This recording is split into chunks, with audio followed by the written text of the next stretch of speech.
সংবিধান বাঁচাও দেশ বাঁচাও এই স্লোগানকে সামনে রেখে ডক্টর বি.আর. আম্বেদকর 136তম জন্মদিবস পালন করল ত্রিপুরা তপশিলি জাতি সমন্বয় সমিতি।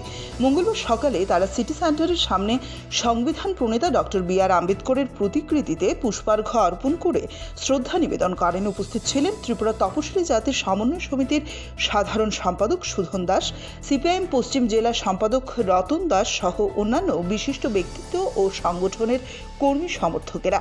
বক্তব্য রাখতে গিয়ে সুধন দাস আম্বেদকরের জীবন সংগ্রাম এবং সমাজ সংস্কারে তার অবদানের উপর বিস্তারিত আলোকপাত করেন। তিনি বলেন, বাবা সাহেবের চিন্তাধারা ও আদর্শ শুধু অতীতেই সীমাবদ্ধ নয়, বর্তমান সময়েও তা সমানভাবে প্রাসঙ্গিক।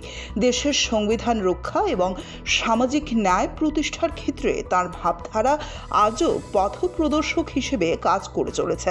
তিনি আরও বলেন, সমাজের সমতা, ন্যায় ও অধিকার প্রতিষ্ঠার লক্ষ্যে ডক্টর আম্বেদকরের অবদান চিরস্মরণীয় হয়ে থাকবে। দেশের সংবিধান আজ বিপন্ন বলে অভিযোগ করে তিনি বর্তমান শাসক গোষ্ঠীর সমালোচনা করেন।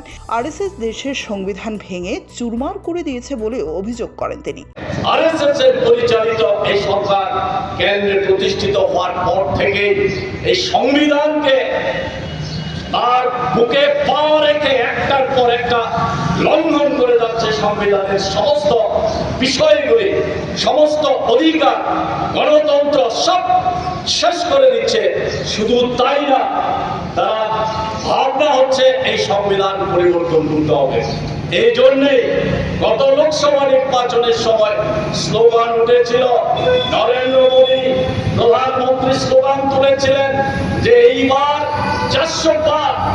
কারণ আমাদের দেশের সংবিধান পরিবর্তন করতে গেলে আমাদের দেশের সাংসদদের 3 ভাগের 2 ভাগের সমর্থন দরকার, আর এই সংখ্যাটা প্রায় 400-এর কাছাকাছি।